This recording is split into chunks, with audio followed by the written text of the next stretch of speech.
Hi, my name is Sue. I do FAQ videos and also how-to videos on Dutch census work. I also do a bit of sort of monitoring of things. So this video is about monitoring after the Alaska's 7.9 or 8. Today is the 26th of January 2018, and if we go over to Earthquake 3D, here's the 7.9 that happened on the 23rd of January. And I've been following Dutch for since August 2016, to over a year now, and watched his work intensively every day and stuff, monitoring of earthquakes every day and using his methods of what he spotted over the years of progression of earthquakes, how they actually always progress the same way. So, for example, if we look at magnitude sizes, they'll get smaller as they go down along the arrows.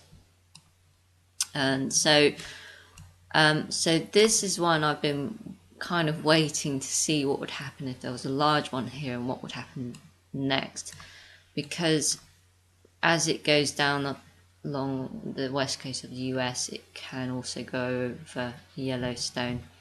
So here now we have an example of something to see here. So a very typical question from everybody's fear is, when will Yellowstone blow? And so if we go over to Dutch Census website on his FAQ, and we actually included this question because it was one that was quite frequent anyway, hence frequently asked questions. And so in here, why I cannot find it now. Let me just do it this way. Okay, so when will Yellowstone blow? It will take a very large earthquake, 9 or plus, to occur in the west or northwest of Yellowstone volcano. There will be signs in global activity that will tell us what to watch for weeks in advance. Now, if I just go to look at, because Dutch's theory is to look for deep earthquakes, and then the deep earthquakes cause the shallower, larger ones. So I'm just going to do a search on the deep earthquakes we've had. I'm going to go from 300. Just to narrow down the list, and we have actually had, usually we get like magnitude 4s, and the most common place is Fiji, but recently, so generally you get 3s and 4s, but when you get quite a few in a row, like in one day, then it can cause a problem. But also we have had a few 5s recently, and so I've been watching this for the past week. So going from the 10th, so we've had all these mid 5s to high 5s, and they've often been at Fiji. So we've had these go off, and we're all kind of wondering about it as Dutch Sense community, and then the whole load of volcanoes went off. And also all these earthquakes are going off along the Ring of Fire, and there's news articles about it saying it's normal. Yes, it's normal that it goes off, the Ring of Fire is busy, but it's knowing when it increases, and so we're kind of following these deep earthquakes. So 5s upwards are usually a sign that it's busy. Also, the deeper they are as well is a sign. So from that sort of 500 range or something, I don't know, still haven't seen it as a pattern yet, but so there we go. So and then as we get kind of watching, where am I going? So we had all this stuff going on with volcanoes going crazy along here, and then we had a whole bunch of 5s and some 6s going along here, and then for some reason Dutch had forecasted, he forecasted a 7 here, and then a near 8 hit, I'm still trying to get my head around this area, but I guess because there was so much going on here, it pushed into here, and there was nothing going on the east side Pacific.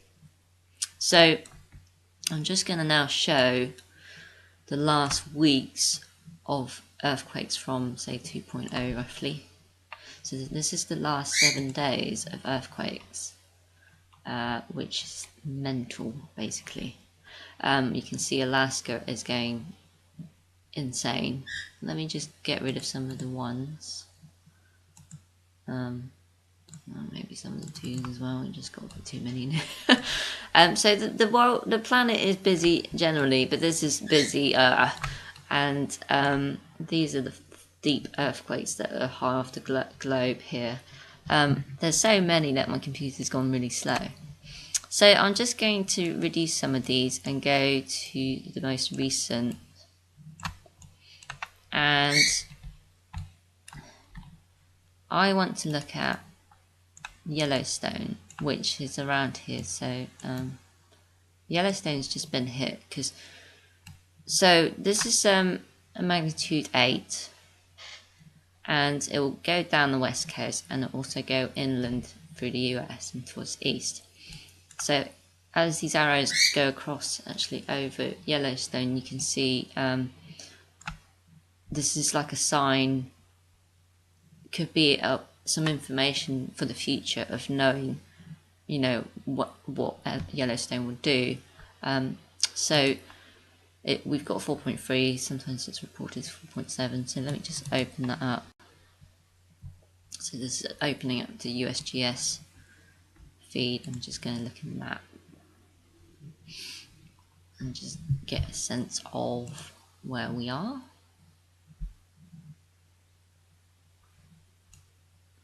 Okay, so it's in the area of you know, the volcano and stuff, and there's lots of hot springs and stuff. I don't know the area that well, but it's you know, it's enough to it's enough a sign really.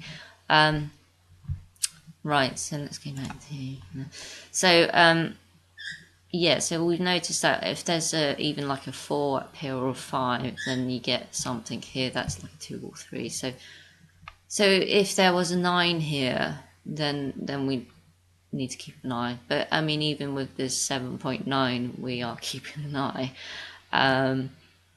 But that gives you an idea of how many days, weeks, even, you know, to get an idea of when things would arrive, what to prepare for, and all that stuff. And hopefully this will make it less scary, you know. So that's what Dutch has been trying to do for years, and having viewers do this themselves, it kind of is becoming no surprise that this is happening.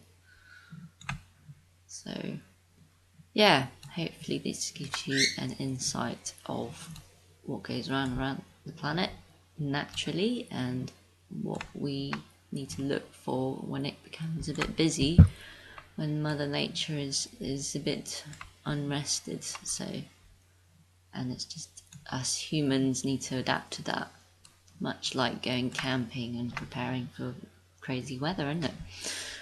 Okay, hopefully this is interesting and useful. Thank you for watching.